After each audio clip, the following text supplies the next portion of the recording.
Okay, hello, good afternoon. Good afternoon, SCF. It's good to be in the house of the Lord this afternoon, right? We praise God because this day, I see all of you here and smiling, right? And we're glad that you could join us in our worship this afternoon. And so, let me call in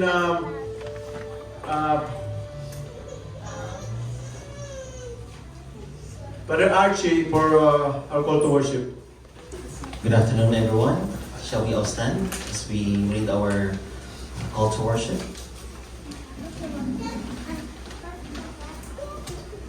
I love you, Lord, my strength. The Lord is my rock, my fortress and my deliverer. My God is my rock, in whom I take refuge, my shield and the horn of my salvation, my stronghold. I call to the Lord, who is worthy of my praise, and I am saved from my enemies. He reached down on high and took hold of me. He drew me out of the deep waters.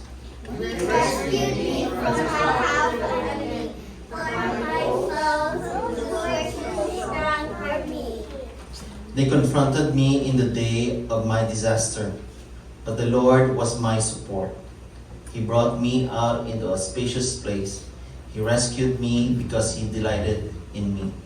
He shows all favor to him. For who is God besides the Lord? And who is the rock except our God? The Lord lives. Praise be to the rock. Exalted be God my Savior. Therefore I will praise you, Lord, Among nations, I will sing praises of your name. How's everyone? Good. Alright. Shall we greet one another like saying, how are you? Praise the Lord. Basta kayo. So, who's ready to worship our God? Amen. Praise you, Jesus. Praise you. Father God, we thank you, Lord God, for this wonderful night, Lord, this afternoon. We're ready to worship you, Father God, with open arms. Because of who you are, what you have done at the cross, Lord God, we celebrate your goodness. Lord, we ask for your forgiveness for all the sins that we have done. Anything that is pleasing in your eyes, not pleasing in your eyes, Father. But thank you, Lord God, for Jesus, Lord God. So, Lord God, we offer this, our songs, our heart, our mind, our souls, Father. And receive our worship, Lord. And we bless your name. Thank you for this space that we can just gather and worship you. Because you deserve all the praise, Lord God. We magnify your name, we magnify who you are, and we praise you. All these songs, Lord God, are dedicated for you. And we just praise you, Lord God. In Jesus' name. Let's give a mighty clap offering to our God. Let's go.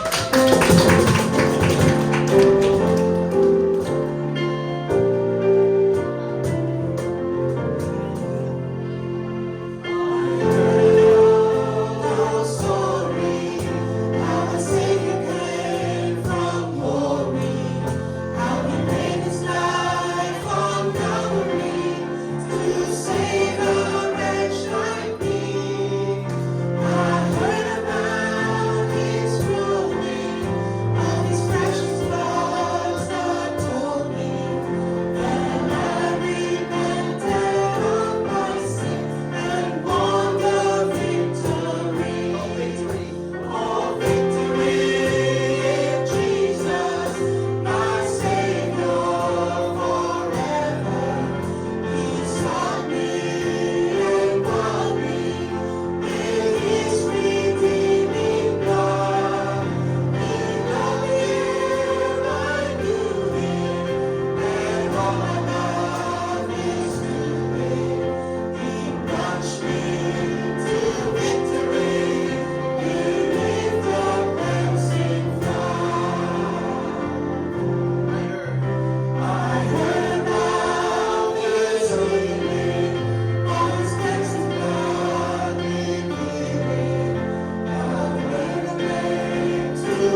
broken. You are the victor's crown. You overcome. You overcome.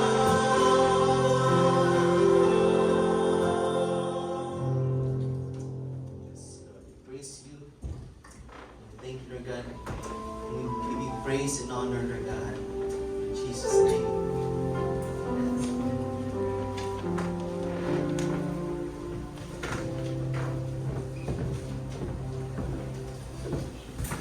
Our scripture reading for today is found in 1 Corinthians 15, verse 3 to 8 and 54 and 58.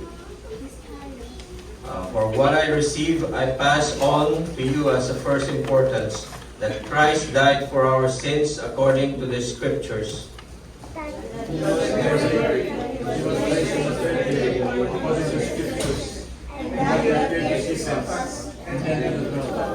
After that, he appeared to more than 500 of the brothers and sisters at the same time, most of whom are still living, though some have fallen asleep. Then he appeared to James, then to all the apostles, and last of all he appeared to Joseph, son of Mary. When the perishable has been clothed with the imperishable, and the mortal with immortality, the saying that is written will come true: death has been swallowed up in victory. Where, O then, is your victory? Where, O then, is your sting? The sting of death is sin, and the power of sin is the law. But thanks be to God, He gives us the victory through our Lord Jesus Christ altogether. Therefore, my dear brothers and sisters, stand firm. Let nothing move you. Always give yourselves fully to the work of the Lord, because you know that your labor is in the Lord and it's not in vain. Blessed be the reading of this scripture. And let us commit this time to the Lord in prayer. Our gracious God and Heavenly Father, we thank you, Lord, for this afternoon. We just want to thank you, Lord, because you overcame death, O Lord, on the cross of Calvary. And on the third day, you rose again from the dead. And because of that victory, O Lord, because of your victory, we have the freedom as a Christian, O Lord, to be victorious in this world, O Lord.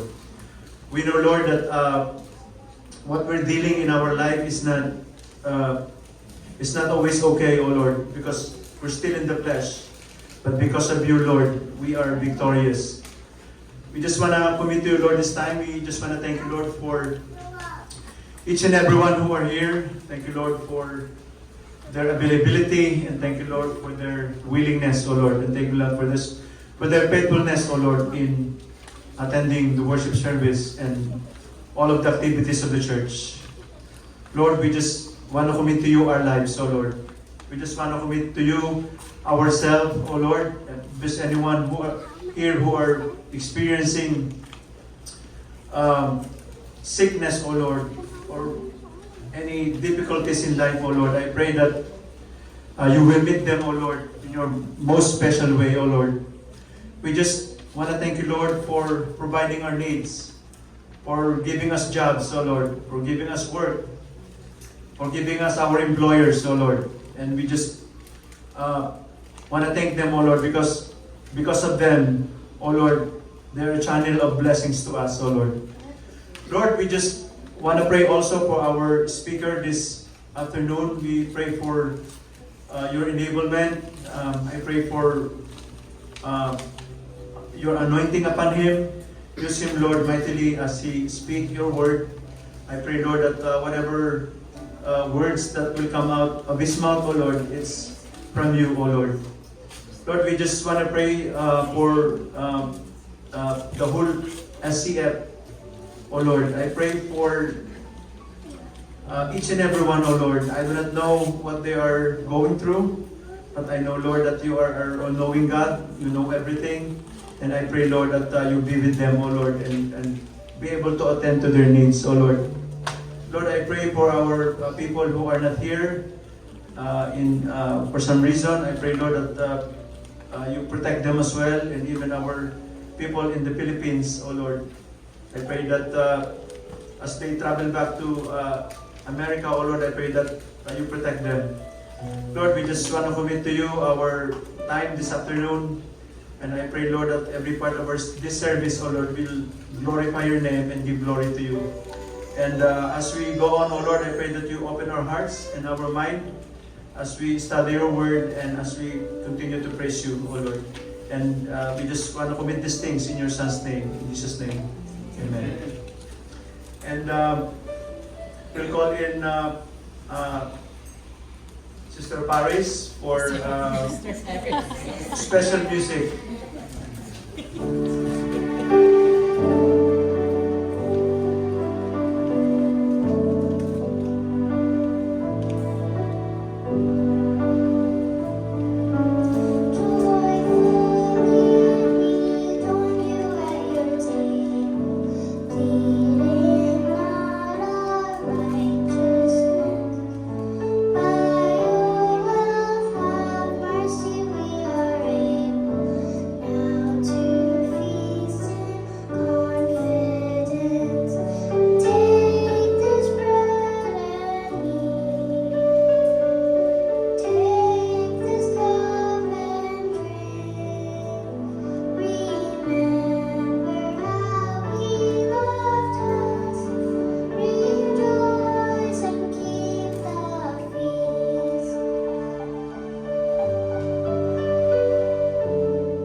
Thank you, Paris. And before we give the time to Pastor Ju for the message of the word, we'll pray for the kids first. We'll pray for the kids. Father, we commit to you our kids as they study your word. Oh Lord, I pray that you bless them. Bless the teacher as well, in Jesus' name. Amen. So, let us prepare our hearts and our mind as we hear the message from the Word to be given by our pastor, Pastor Ju. Pastor Peter, with that. Good afternoon, everyone. Everyone pong taong dito. Okay. So, it's not an accident that we're here. God has a plan. And thank you so much for checking your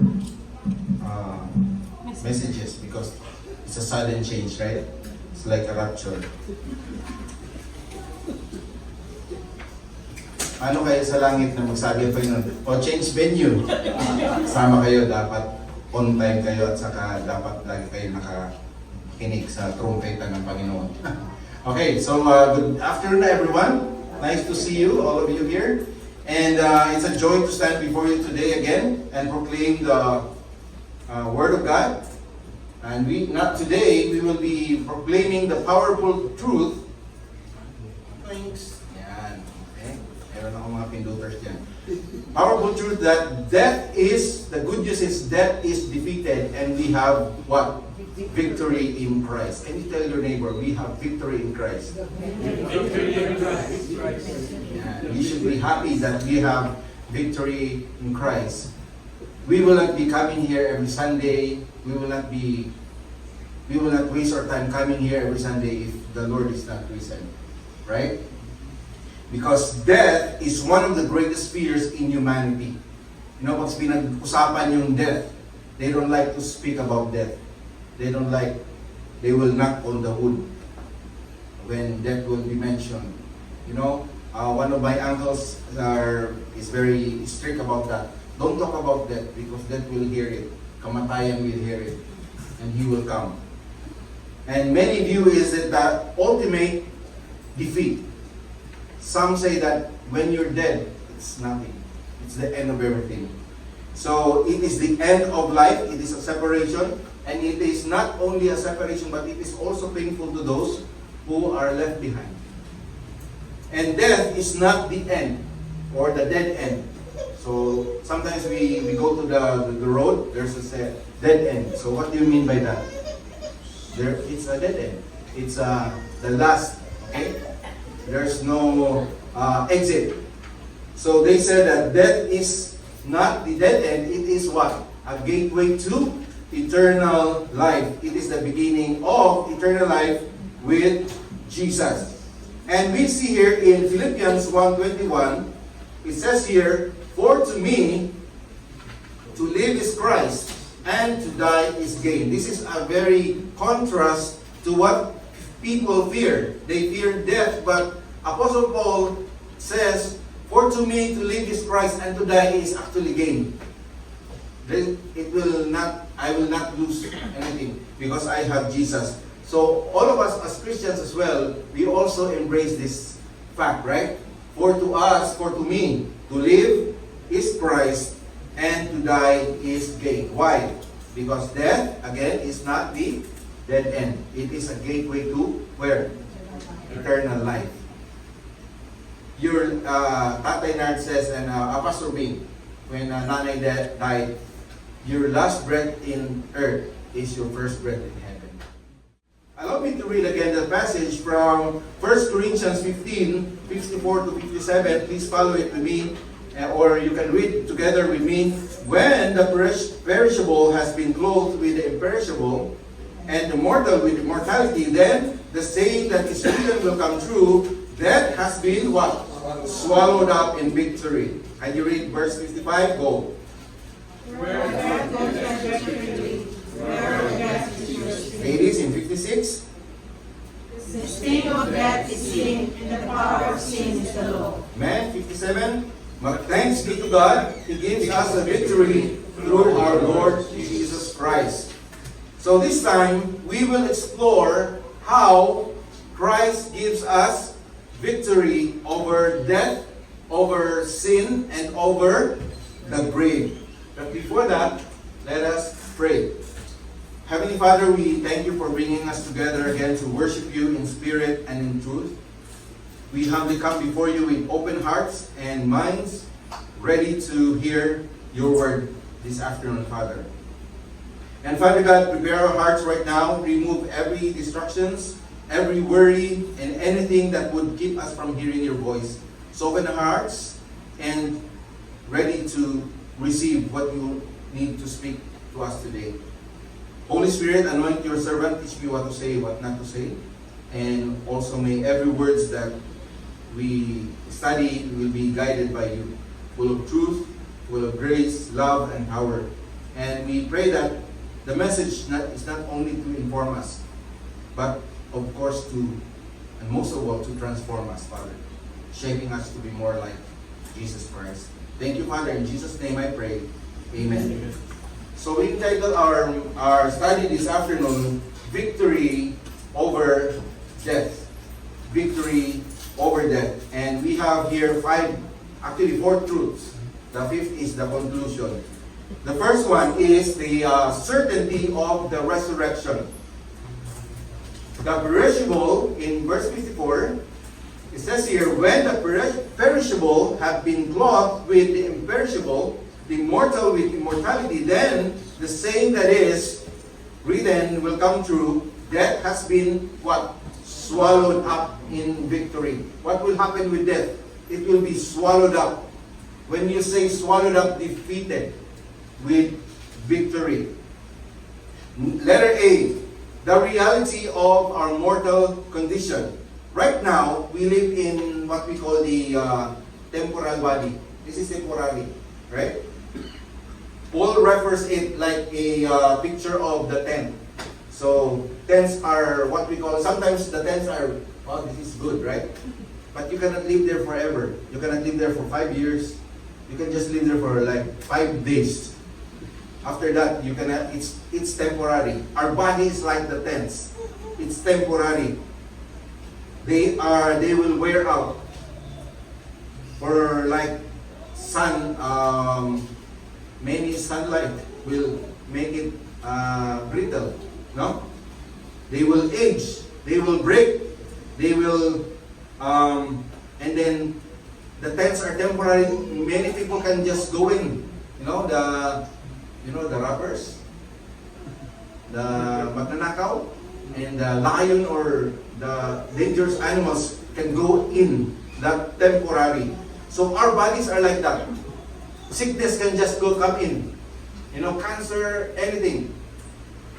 And it says here in 2 Corinthians 5:1, for we know that if the earthly tent, this earthly body that we live in, is destroyed, we have a building from what? God. An eternal house in heaven not built by human hands. And also in Hebrews 9:27 it says here, people are destined to die once. So do you know somebody who died here 9 times? I know a cat died 9 times, 9 lives. But people are destined to die once, and after that, what happened? Judgment. So this verse is a sober reminder that every person has one life to live. I like the song that says, only one life, and soon it will pass. Only one, I forgot the song. Yeah, Pastor Cyrus will sing that next week. Death is certain. That is sure. And after that, we don't get the second chance. If you die, that's it. Even though you're a billionaire, even though you're a trillionaire or like Elon Musk, if you die, you die. Only one life. And soon it will pass. Henry C. was one of the richest person in the Philippines before, right? When he died, he left the riches to the children, and now his children, like the 6, 7, 8, 9, 10 riches in the Philippines, because they divided the wealth. You cannot bring wealth in heaven. You will die once. You cannot buy life. You can preserve life. You can prolong, but you cannot buy. Oh, I need to extend my life for 10 years. Here's the payment. And in Romans 6:23 says, for the wages of, and now we see the reality of our mortal condition, because it says in Romans 6:23, for the wages. Do you know what is wages? When you work, you have the wages. You have the salary, you have the kabayaran. For the wages, ang kabayaran ng kasalanan ay kamatayan. But the gift of God is eternal life. So eternal life is a gift from God through Jesus Christ our Lord. And this verse is very clear because it is contrast between what we deserve and what God offers. We don't deserve that, but because of the grace of God, we can earn eternal life. Sin earns what? Death. And believing in Christ will earn us eternal life. And that eternal life is not for sale. It is a free gift that comes from only through Jesus Christ. Romans 5:12. So we have lots of passages that we go. Romans 5:12. Therefore, just as sin, see, it's not assault, okay? A sin. But just as sin came into the world through one man. Who is that one man?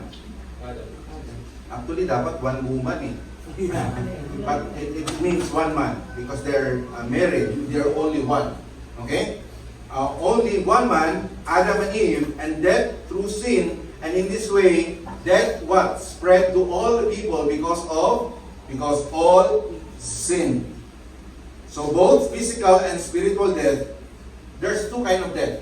They have the spiritual death and we have the physical death. Spiritual death is the separation from God. When man sinned, we are separated from God. But we became reunited because of Jesus Christ, the giver of life. And then, the second death is what? The physical death. We cannot live like 1,000 years or more than.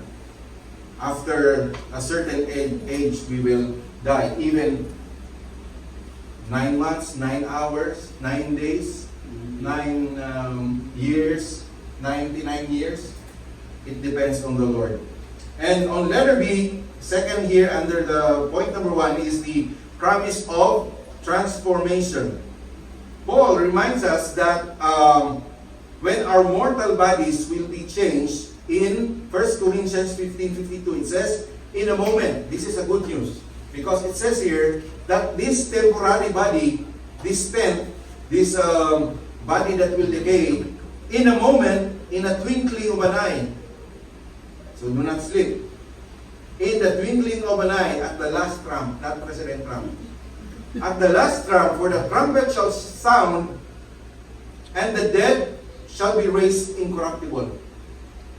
Wow, that's a good news, right? The dead will be raised incorruptible, and we shall be what? Changed. So, just like change is coming. For this corruptible must put on incorruption, and this mortal must put on immortality. And when Jesus will come back, just like Jesus Christ, when He rose from the dead, His body was changed from the body that died. His body changed into what? A glorified body. It says here, there's a picture here, at the sound of the trumpet, the dead shall rise first, and then they will be changed. We will all be changed with uncorruptible body. Are you happy with that? A body that will not experience pain. And you don't need visa. This body needs visa. This can be deported. We need 10 years visa, we need citizenship. But when we have this body, we can just, that glorified body will just go anywhere God wants us to go. And another reminder is found in Philippians 3:20-21. For our conversation is in heaven, from whence also we look for the Savior, Lord Jesus Christ. We shall change our vile body, that it may be fashioned into His what? It is not fashioned into some body, but His, Jesus Christ's body. His glorious body, according to the working whereby He is able even to subdue all things unto Himself. This means that as believers, as true believers, our citizenship is in where? In heaven, not here on earth. So we have, some of you have 3 citizenship, right? Filipino, citizen, American, senior citizen. So apat pa nga eh. Then citizen in heaven. So you have what? Citizenship. Wow. Kaya ano kayang, what is the, how about you, Georgie? Only one? No, 2. You are a citizen of heaven because you believe in Jesus. So you are a citizen of heaven as well. Even when we are still alive, we are declared citizens of heaven. We have dual citizenship, Filipino or whatever you have. Who are among here as 60? Dual citizen, no? 4 citizens. And then you have the reload, citizen din. Okay. When He comes, He will transform our lowly body into what? Glorious. I am so excited with that. Resurrected bodies just like Jesus Christ. His own after He rose from the dead. We call it, again, glorified bodies. In short, and you read this one, go. We are citizens of heaven, waiting for Christ, who will one day give us glorious return to us. Memorize nyo na? This is the good news. It is a powerful promise that of hope, transformation, and victory. This means that we will live forever. No more gout. Amen? Amen. Hindi ka na makika-ika. No more gout, no more uric acid, no more sickness, no more arthritis. Malulugi na dito yung mga nagbebenta ng mga anti-aging. Wala na. Hindi ka na magtanda. No? Kalabaw lang itong matanda. And no more suffering, no more cancers, no more dying, no more hospital. When we understand this truth, we, what? No longer fear death. For, that is why we have to know. No fear. Some people fear death. You just know that fear, and we will have no fear. Knowing our suffering is temporary and our future is glorious. Are you still awake? Yes. Do not sleep, because if there's a rapture, sure na, iwan na.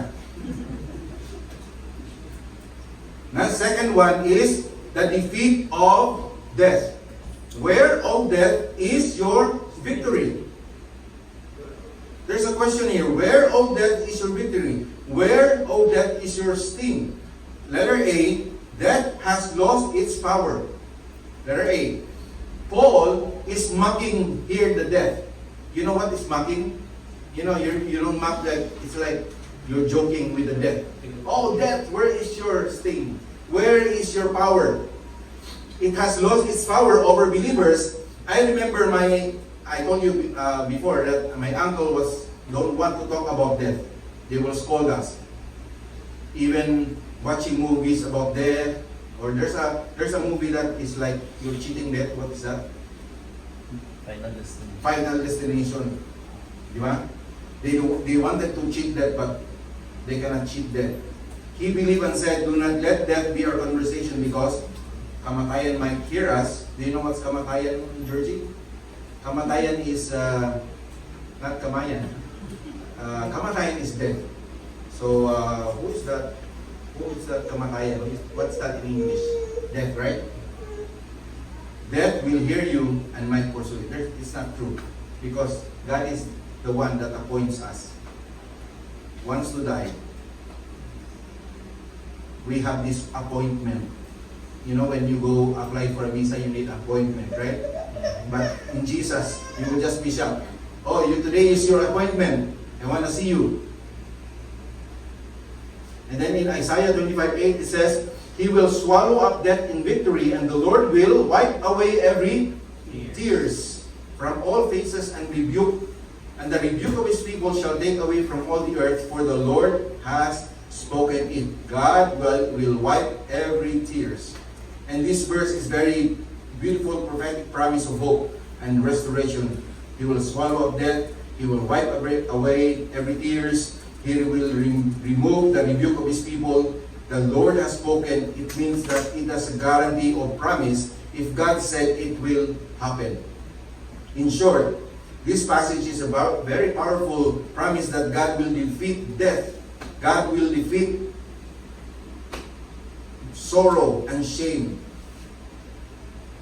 And Jesus conquered death through what? His resurrection. And because of Christ's death and resurrection, physical death is no longer a tragedy. Please listen. Death is no longer a tragedy. It is a transition. Sometimes, oh, there's a tragedy. We're so sad that someone passed away. It is not a tragedy. For us Christians, it is a transition from physical body to eternity. Letter B, Jesus' resurrection guarantees our victory. It says here in John 11:25-26, Jesus said unto her, I am. See? Jesus claimed, I am the resurrection and the life. He that believeth in me, Jesus is saying, though he or she were dead, yet shall he or she live. And whosoever liveth and believeth in me shall never die. It is not, there's two death, right? The physical death and the eternal death. He will not die eternally, spiritually. Because if you believe, God will give you eternal life. And this verse, the background of this verse is a part of the story where Jesus speaks to Martha. Do you know what is Martha? Who is Martha? Martha with the brother, and her brother is Lazarus. Jesus makes profound that statement that who he is. And you know what happened to Lazarus? Lazarus died. And they wanted Jesus to come early so that he will not die from his sickness. But Jesus delayed his coming and Lazarus died. And then Jesus said to Martha, I am the resurrection and the life. And he resurrected Lazarus during that time. So that is one of the examples of the person who did not die once. Lazarus died twice. He was resurrected, and then after that, I don't know when he died again. But we believe that when a believer died, we will have eternal life. He that believeth in me, though he were dead, we shall live. Okay, let's go to the next verse. Revelation 1:18. I am he. Let's read it. Go. I am he that believeth and heareth it. And behold, I am alive forevermore. Amen. And have the keys of hell and death. So who have the keys of hell and death? Jesus. Jesus. Who holds the key to heaven? Jesus. Okay, it's not San Pedro. Ah. Okay, it says here, I am he that liveth, that lives. This is a King James version. I like sometimes King James version, no? It's an old English. I am he that liveth. Go there. She holds the key. Jesus said, I am he that lives and was dead. And after that, in the third day, I was the one who rose again. And I am alive forevermore. So this verse was there part of the vision where Jesus Christ is speaking to John. This is the time that he was speaking to John. And he was emphasizing key truths about Jesus and his victory over death. Okay, let's skip that. At the beginning of this portion, we saw that Paul was mocking death. He was laughing. Actually, when you mock someone, you do not respect that one, right? So that's why Paul was mocking death. He was laughing at death because of the truth that Jesus conquered death. He was emphasizing that death has no more power over us. Death is not the ultimate end of everything because Jesus conquered death already, and it is like a what? Let's see this picture. It is like a crocodile that has no teeth. Wala nang powers. Ay naku, laruin ko yung crocodile. Ibit-ibitin ka lang. Pwede mo bang i-kiss? O kiss the gums. Wala nang teeth.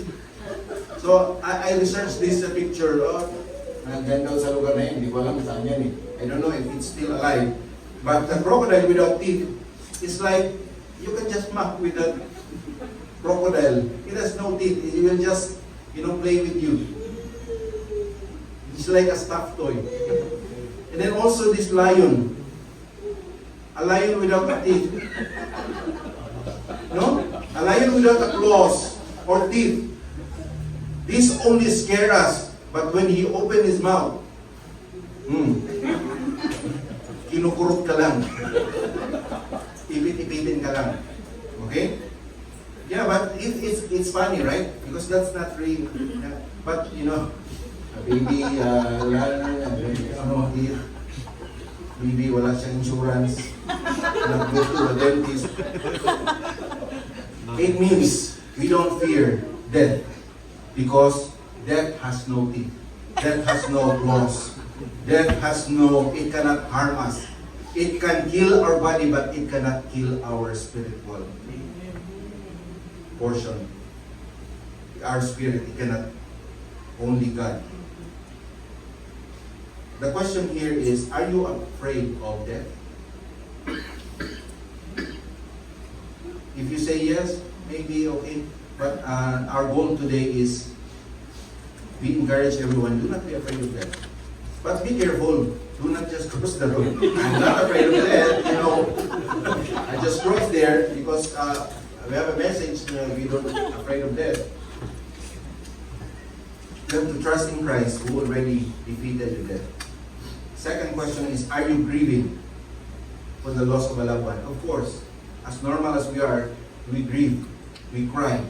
But deep inside, if we believe in Christ, we believe that our loved one is alive with Jesus Christ. Most funeral service in our Christian funeral service is like, they always entitle their funeral service, not the mourning, not sadness, but celebration of life. Right? The celebration of life, just like Nanay Carol. Celebration of life of Nanay Carol. When I die, I want you to celebrate. Yay! Patay na siya. You know, because we are with Jesus Christ. Number 3. We're almost finished. The sting of death. When we say about sting, what is that? Sting is what? Kagat or the sting or yung kamandag, parang something like that. The sting. The sting of death is what? The sin and the law. Do you know that in 1 Corinthians 15:56 it says, the sting of death is sin, and the power of sin is the law. See? The sting of death is sin, and the power of sin is the law. When we talk about the sting, it is the defense of an insect or any animal. Example, scorpion. Meron siyang sting. Snakes, centipedes, and stingray. May sting ba ang stingray? Yes. Yeah, because it's a stingray. This verse explains why death has power and why it's something people fear. The sting of death is sin. So ano saan kumukuha ng sting ang death? Sa kasalanan. Sin is what gives death its sting. Power or fuel. Death is painful and tragic because of sin. It separates us from God and brings us judgment. The strength of sin is what? Saan kumukuha naman ng lakas ang sin? From the law. The law shows us that God is perfect. It shows us God's perfect standard. And it reveals how far or short we fall. It gives sin its power by making us aware of how guilty we are without Christ. In short, sin gives death its bite. Now, listen. Sin gives death its bite, and the law gives sin its strength. But the good news is, in 57, we will go to that verse later. Though, through Jesus, sin is what? Forgiven. So wala na sting. Through death, through Christ's death, He did not come to destroy the law, but He come to fulfill it. And the law has no power at all because of Jesus. Letter A, sin gives death to its sting. In Romans 3:23, a very powerful verse, and we know this already, for all have sinned and fall short of the glory of God. And in Romans 6:23, for the wages of sin is death, but the gift of God is eternal life. Letter B, the law exposes our sin. The law reveals how sinful we are. Sometimes when we look at the law, we have violated so many things because of the law. The law reveals how sinful we are, but it cannot save us. The law will just tell you, this is your sin, but that law will not save you. it is like a mirror. You can just see your face. Oh, this is how bad am I. But you cannot change your face. You have to wash your face.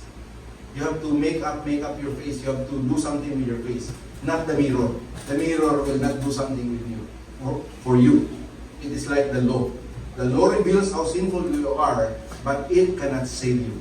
Somebody should save you. In Romans 7:9-10, I was once alive apart from the law, but when the commandment came, sin came to life and I died. And this commandment, which was the result of life, proved the result is death for me. It means the law condemns us, but Christ redeems us. I told you, the law will not save you. The law will just say, oh, this is how sinful you are.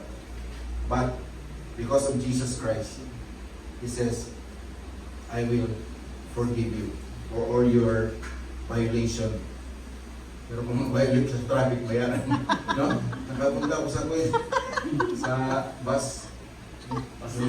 Yung ride na daan. Ako, 100 pala yun. Naka 200 na ako. Pangalan pa naman ni Kuya Lee. Galatians 3:13. Christ redeemed us from the curse of the law. And next slide, the only way to remove sting of death is to receive the forgiveness of Christ. You have to receive the forgiveness of Christ so that you will remove the power or the sting of death. And then next slide, when Jesus died, He took our sins, our punishment, and our condemnation upon Himself. He embraced that instead of us. Tayo dapat na Meron ako illustration dito yung B, sting. You know what, in our house, we have this, outside our house, we have the, may butas po din yung aming ceiling. We have a, butas na yan? We have a hole. The ceiling is full. And then, slowly, the bee developed their colony there. Inside that, or hive. They hide also inside. And then they develop. So there's so many bees in our house. But my mother don't want to take that away. Huwag niyo puso kayo. Just let it enjoy. So every night, the bee will go in our house. When we have the lights, they will go in and play with the lights. And then they will bite us sometimes. So sometimes we will become Chinese tomorrow. And sometimes we'll just be shocked because the bee sting will just pagtatapakan mo. They will not bite you if you don't do anything. But when you step on it, then they will transfer their sting. That is the sting. They will transfer that sting.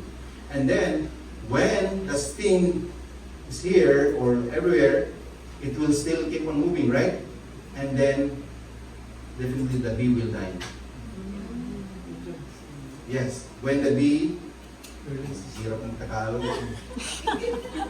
When the sting of the bee is transferring, she will die. Okay. For Mano and so the death is there. So when the sting is removed, they will die. So why did I make it an example? It's like death. Death has no sting, and definitely it will die. It will, because it died already, because Jesus Christ redeemed us. Naintindihan nyo? I will just text the exact explanation. Number 4, last. The victory through Christ. Here, it says here in 1 Corinthians 15:57, thanks be to God. He gives us the victory through our Lord Jesus Christ. So it always points to Jesus Christ. Jesus died for us. Jesus claimed the victory. And we have the song, we sang it lately. We have the song, Victory in Jesus. I heard an old story how a Savior came from glory how He gave His life on Calvary to save a wretch. What is a wretch? Sinful. Okay, wretch. Hindi yung mayaman na. Ay, wretch na. Wretch kid. I heard about His groaning and His precious blood atoning. Then I repented. When we repent, wala pa. Hindi ko nabasa eh. Go back to the... Wala naman. Yan. Then I repented of my sins and won the victory. The chorus? Oh, victory in Jesus, my Savior forever. He sought me. Jesus sought us and bought me. It means bought us. Why? And with His redeeming blood, He loved me, and I knew Him, and all my love is due Him. He plunged me to victory beneath the cleansing flood. Victory is a gift, not an achievement. In Ephesians 2:8 and 9, salvation is by what? Salvation is by grace and not by works. We have been saved by grace through faith and not of yourselves. Can we read that? For by grace you have been saved through faith, and this is not of yourselves. It is a gift of God, not a result of your work, so that no one will boast. Parang predict na lang Panginoon because maybe in heaven, pagdating sa heaven, payabangan na to. Oh, I am very rich. Oh, I am the billionaire. I have this gold card. I can go to heaven. Not of your works, not of your millions, not of your religion, not of your attendance in church. This is not of yourselves because it is the act of Jesus Christ. By grace you have been saved. And then in short, salvation is what? A gift from God, received through faith in Jesus Christ, not based on our works. Romans 8:37, let's go there. In all things we are more than, and we are not victims. We are victors. Victory is a gift. We are not victims, but victors. Because in Christ, we are more than conquerors through Him who loves us. No matter how or what challenges or trials may we face, in Christ we are victorious. Let be Jesus' death and resurrection is secured in our victory. Colossians 2:15, in this verse, Jesus disarmed the power of darkness. And the next verse, Revelation 21:4, there will be no more death, no more mourning, no more crying, no more pain. Since, next slide, since victory is already won, we should what? Number one, live in gratitude. Always thank God daily for His eternal gift. Lord, thank you so much, no? Na save ako. If I die, I will be in heaven. Number two, since you have that gift, you share the gospel. Help others also find the victory. Number three, persevere in faith. Stay faithful until the end. I'm so happy that some of you are, or almost all of us are very faithful in fulfilling the reminder of to come and fellowship with one another. Stay faithful. Even if the others are not faithful, just be faithful to God. And in conclusion, let's close in this one. How to live in victory daily. How to live in victory daily. Number one, believe in Christ's finished work. So because if you do not believe in the finished work of Jesus Christ, you will still keep on working to gain salvation or to please the God. You will tire yourself. Just believe that Christ has already finished the work. Trust that Jesus Christ's sacrifice is enough. It's not about you. It's not about your works. It's not about our religion. It's not about what we do. We believe in Christ's work, and that is why we come here. We serve the Lord out of love, out of our gratitude, out of our joyfulness. Number two, walk in faith and not in fear. You have to reject the fear. Not only the death, but all the fears. Number three, stand on the promises of God. Declare victory over your life. You don't have to claim victory because we have already claimed victory through Christ. We have to declare it every day. I am victorious. Can you tell your neighbor, I am... Teka lang, kalimutan ko. Sabihin ito. Hindi, inigising ko lang yun. You say, I am a victor, not a victim. I am a victor, not a victim. But if your name is really Victor, I am Victor, what's your name? I am a victor, not a victim. Number 4, share the message of hope. That is why we have this kantata. We have to share the message of hope. We have to share. That is why we are happy. Okay? That is why you always smile, because you have the hope. Not the cigarette, okay? Hope International cigarette. But the hope. We have to help others find victory through Jesus Christ. What are the 4 things? Can we review it? Ready? How to live how to live in victory daily? Number 1, again. Believe in Christ's Believe finished in work. Christ. Okay, ready? Go. Finished work. Next, second. Walk in faith, not fear. Fear. Stand on God's promises. Share the message of hope. Let's pray. Heavenly Father, we thank you for the victory we have in Jesus Christ. Because of Him, we are not defeated.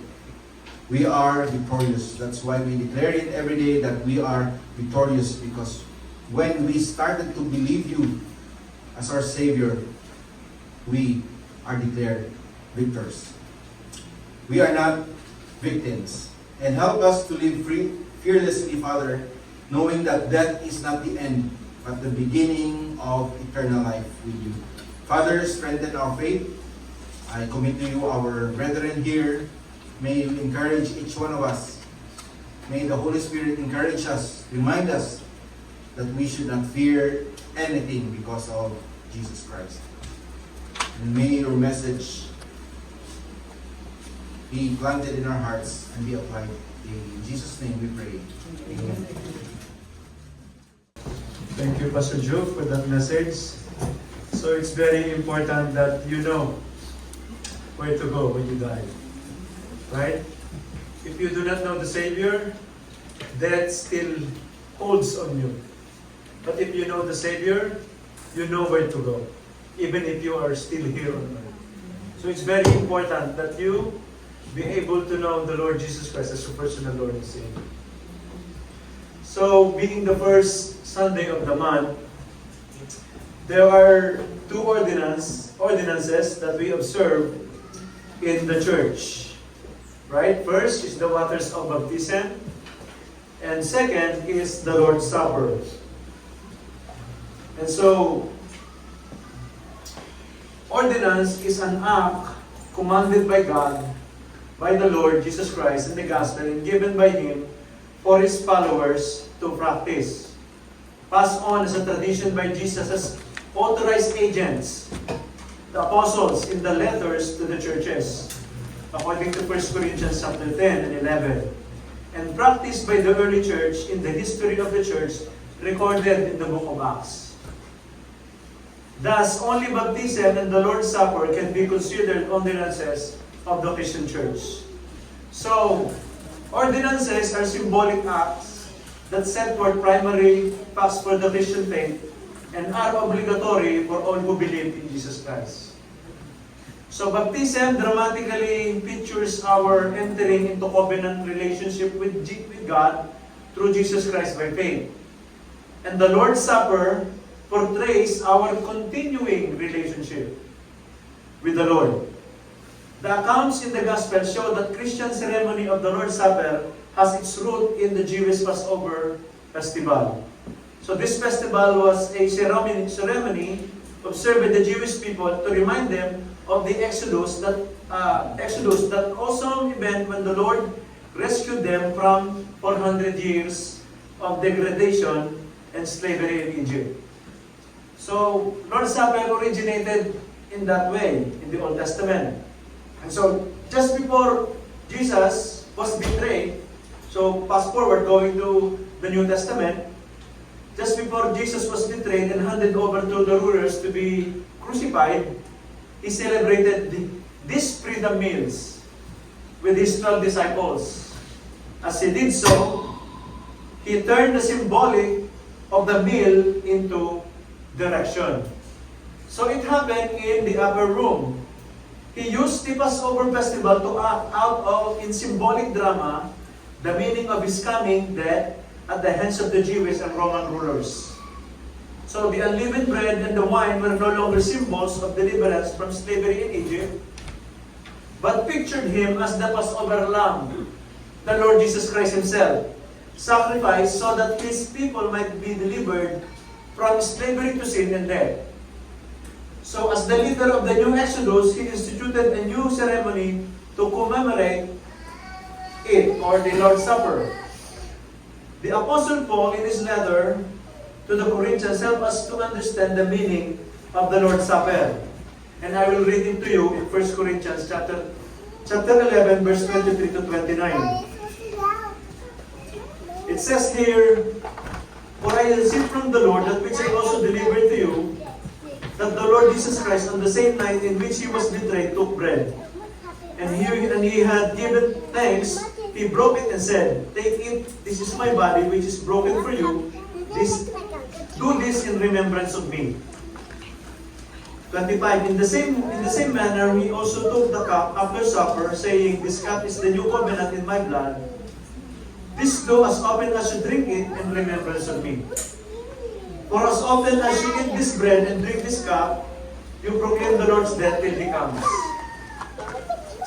Therefore, whosoever eats this bread or drinks this cup of the Lord in an unworthy manner will be guilty of the body and blood of the Lord. But let a man examine himself, and so let him eat of the bread and drink of the cup. For he who eats and drinks in an unworthy manner eats and drinks judgment to himself, not discerning the Lord's body." So on the night Jesus was arrested and betrayed by one of his close followers to the Jewish and Roman authorities, he broke bread. And as he was doing so, he said, "This is my body, is being given for you." And so, Christ died in our place, right? He was the Passover lamb who was sacrificed to avert the messenger of death so that we might have life. This is the tradition handed down by Paul in the words, "This is my body which is for you." The cup represents the fact that Jesus died to pay the penalty due unto us for our sins, and that through us, in Him and His death for us, we are forgiven and completely pardoned. It speaks of the covenant relationship with God in which He says, "I will be your God and you will be my people." Some who proclaim to be Christians believe that when the minister or priest announces the words, "This is my body and this is my blood," the bread actually becomes the literal body of Christ, and the wine actually becomes the literal blood of Christ. This teaching, known as substantiation, is misunderstanding of the text. Jesus is very clear in the text, where He said, "Do this in remembrance of me." Nothing will happen with the bread and the blood. It will not become literal. Right? He said this, "Do this in remembrance of me." He said this carefully. He said it twice. We eat bread and drink wine as a reminder, not as the literal thing. This clearly disproves erroneous thinking. The Lord's Supper is not a new offering of Christ's sacrifice. It is remembering of the one sacrifice for sin done once and for all. So the Lord Jesus Christ only died once and for all, and it will never happen again. There is no idea presented that by physical participation of the bread and the wine, a person receives saving grace from God. We receive saving grace by faith, by putting our trust in Christ. John wrote this gospel that we might believe, and that by believing we might have life. John 20:31. So this covenant that binding us to God through the death of Jesus creates a community. By participating in communal meal, And we are bound not only to the Lord Jesus Christ, but also to one another. We have fellowship with Christ in deep and mysterious way in 1 Corinthians chapter 10. So Paul commands the Corinthians to continue the ceremony until the Lord comes. It says here. The celebration is one hope, certain hope. Jesus will return to get to this earth bodily and physically. So Paul says that by performing this ceremony, we proclaim the death of the Lord Jesus Christ. The Lord's Supper dramatizes its symbolic passion, the central facts of the Christian faith, and announces these facts to all the believers. In the very simple way, those who do not belong to Jesus can see and understand through the simple actions that the Lord Jesus had gave His life for them as well. So since the Lord's Supper is an expression of continuing faith, by eating the bread and drinking the cup, we are identifying with Jesus Christ as Lord. We are saying that when He died for my sins. When He poured out His blood, it was the sacrificial death that initiated a new covenant, a new relationship between us and God. So this last part of the text says that we must examine ourselves and judge ourselves. The ceremony is a way of saying, I'm continuing in my relationship with Jesus Christ if my behavior is contrary to our confession. So we are lying. As a follower of Christ, we must acknowledge our sins and turn from them, and we will be disciplined by God, but we should not abstain from the supper. We must examine ourselves if there is any sin in our hearts, ask God for forgiveness, and then we participate. So the Lord's Supper is a symbolic act of obedience whereby members of the church, through partaking of the bread and the fruit of the wine, memorialize the death of the Redeemer and anticipate His second coming. And so, may I request everyone to please stand and let us examine ourselves. Maybe 30 seconds. Let's ask the Lord and examine ourselves. And then after that, I'll ask Brother Lee to distribute the elements. For I received from the Lord that which I also delivered to you, that the Lord Jesus Christ, at the same night in which He was betrayed, took bread. And when he had given thanks, He broke it and said, Take it, this is my body which is broken for you. Do this in remembrance of me. That's all. Take it into bread.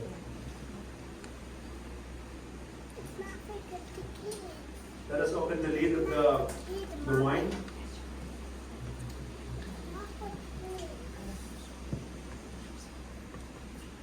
In the same way, in the same manner, He also spoke. And He also took the cup after the supper, saying, This cup is the new covenant in my blood. This do as often as you drink it in remembrance of me. Let's remember the Lord.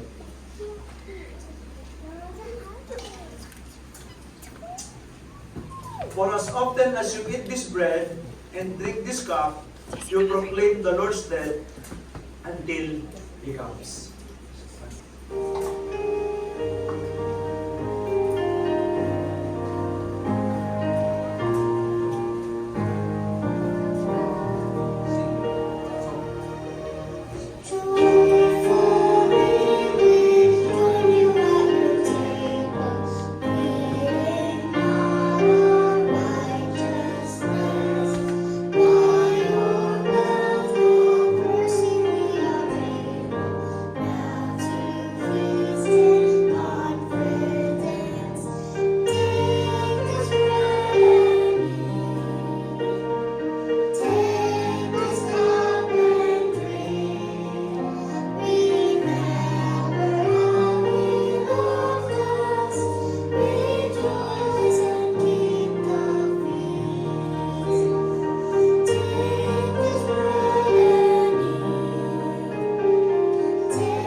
Let us pray.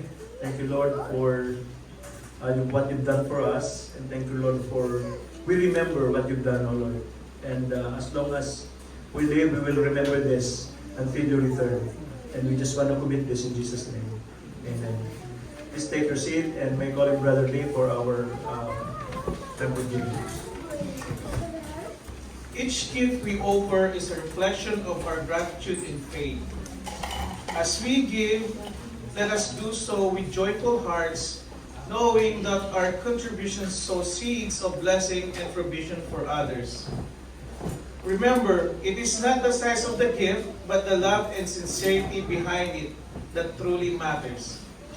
Let us give generously, cheerfully, trusting in God's abundance and His promise to multiply our acts of kindness.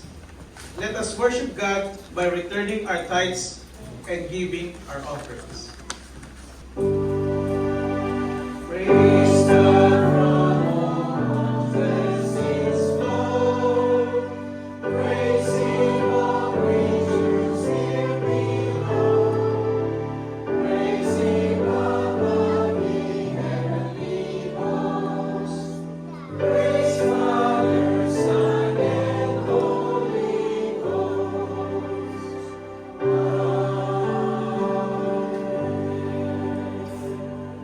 Dear God, thank you for everything that you gave to us, our life, our family, our jobs, our joy. And Lord, bless these givers. Give them strength to go every day to show your love to each and every one of us. Holy Spirit, teach us more to rely on Jesus, to trust in Jesus, to believe in Jesus, that death has been overcome by our God. In Jesus' name, amen. Amen.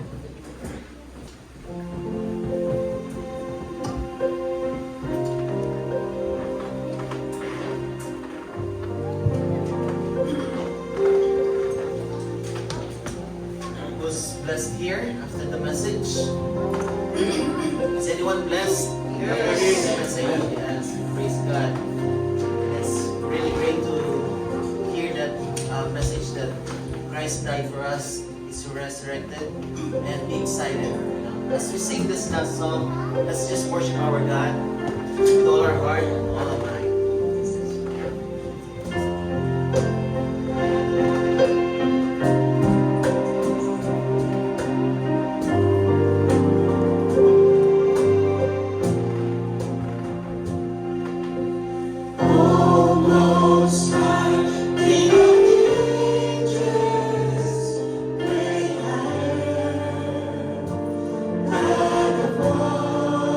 Wonders,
Let's close in prayer. Heavenly Father, we thank you for this afternoon. Thank you for the message of your word. And thank you, Lord, for your people. Thank you, Lord, for their faithfulness. And Father, I pray that we can apply this message, this truth in our life every day, O Lord. As we face another week, may you guide us, may you protect us, remove anything, Lord, that would hinder us, Lord, from serving you, even in the week, even in the days ahead, O Lord. We just want to praise you. We just want to thank you, Lord. May the love of God, the Father, and the fellowship of the Son, and the guidance of the Holy Spirit be upon us all. In Jesus' name we pray. Amen. Amen. Amen.